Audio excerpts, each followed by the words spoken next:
പഞ്ചാഗ്നി പുത്തൻ പ്രമോൽ നമ്മുടെ മഹേന്ദ്രന്റെ ആ ഒരു പദ്ധതികൾ, മഹേന്ദ്രന്റെ മാത്രമല്ല കലാവധിയും ഉൾപ്പെട്ടുള്ള ആ ഒരു പദ്ധതികളും എന്താ പറയാ പ്ലാനും പദ്ധതിയൊക്കെ പാളിപ്പോയതിന്റെ ആ ഒരു കലി അടങ്ങാതെ നമ്മുടെ മഹേന്ദ്രന്റെ ചീത്ത പറയുകയായിരുന്നു നമ്മുടെ കലാവധി. ആ ഒരു സെയിം സമയത്താണ് നമ്മുടെ അനഘ അവിടേക്ക് എത്തുന്നത് കേട്ടോ. ആ ഒരു സമയത്താണ് നമ്മുടെ എപ്പിസോഡ് എൻഡിങ്. അപ്പൊ നമ്മൾ എല്ലാവരും വിചാരിച്ചു കാണും അനഘ എല്ലാ സത്യങ്ങളും അറിഞ്ഞു. പക്ഷേ ആ ഒരു പ്രൊമോയിൽ അതിന്റെ ലക്ഷണം ഒന്നുമില്ല കേട്ടോ. അനഘ ഇപ്പോഴും അറിഞ്ഞിട്ടില്ല. അനഘ ഇനി നമ്മുടെ കലാവധി എന്തെങ്കിലും കള്ളത്തരം വീണ്ടും പറയും, അനഘ വീണ്ടും അത് വിശ്വസിക്കും. അതാണോ നമ്മുടെ പഞ്ചരത്നങ്ങളുടെ ഒരു ശീലം അല്ലേ?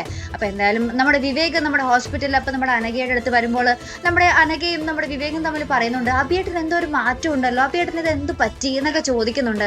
ശേഷം അഭിമന്യു ഹോസ്പിറ്റലിൽ വരുമ്പോൾ അഭിമന്യു ഇങ്ങനെ വിവേകിന്റെ അടുത്ത് പറയുന്നുണ്ട്, പഞ്ചരത്നങ്ങളുടെ ഒരു കാര്യത്തിലും എന്നെ ഇനി ഇടപെടുത്തരുത്, ഞാൻ ഇനി ഇടപെടത്തൂല്ല എന്ന് പറയുന്നുണ്ട്.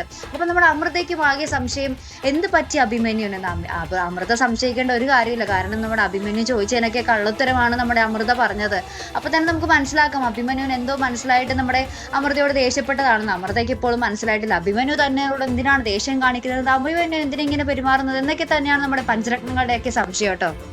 എന്തായാലും അതിനുശേഷം നമുക്ക് കാണുവാൻ സാധിച്ചത് നമ്മുടെ ചന്ദ്രന്റെ അടുത്ത് നമ്മുടെ കലാവധി ഭീഷണി പോലെ പറയുക, ആ ഒരു 25 ലക്ഷം രൂപ ഉണ്ടാക്കാൻ നിങ്ങളും കൂടി എന്നെ സഹായിക്കണം. അപ്പൊ നമ്മുടെ ചന്ദ്രൻ പറയുന്നുണ്ട്, ഒരു സഹായം നീ പ്രതീക്ഷിക്കേണ്ട, വേണമെങ്കിൽ ആ ഒരു കേസും കുറ്റമൊക്കെ ഞാൻ ഏറ്റെടുത്ത് ഞാൻ ജയിലിൽ പോയി കിടന്നോളാം എന്ന് നമ്മുടെ ചന്ദ്രൻ നമ്മുടെ കലാവധിയോട് പറയുകയും ആ ഒരു ചെറിയ വെല്ലുവിളി പോലെ ആട്ടോ പറയുന്നത്. അങ്ങനത്തെ ഒരു രംഗങ്ങൾ തന്നെയാണ് പ്രേക്ഷകർ എന്തായാലും നമുക്ക് ഇന്നത്തെ പ്രൊമോയിൽ കാണുവാൻ സാധിച്ചത്. അപ്പൊ എന്തായാലും നമ്മുടെ അനഘ അതൊന്നും മനസ്സിലാക്കിയിരുന്നെങ്കിൽ നമ്മളൊന്നും വിചാരിക്കും, പക്ഷെ ഒരു ചുക്കും മനസ്സിലാക്കിയിട്ടില്ല. നമ്മുടെ കലാവധി എന്ത് പറയുന്നു അതിൽ തന്നെ ഇങ്ങനെ പോയിക്കൊണ്ടിരിക്കുകയാണ് ഇപ്പോഴും നമ്മുടെ പഞ്ചരത്നങ്ങൾ, ഒരു മാറ്റവും ഇല്ല കേട്ടോ. അപ്പൊ എന്തായാലും നമുക്ക് നോക്കാം, കാത്തിരുന്ന് തന്നെ കാണാം. അപ്പൊ ഇതുപോലുള്ള പ്രൊമോ റിവ്യൂസിനും എപ്പിസോഡ് റിവ്യൂസിനും ഒക്കെ നിങ്ങൾ മറക്കാതെ ചാനൽ സബ്സ്ക്രൈബ് ചെയ്യുക. അടുത്തൊരു വീഡിയോയുമായി വരുന്നത് വരയ്ക്കും ഗുഡ് ബൈ.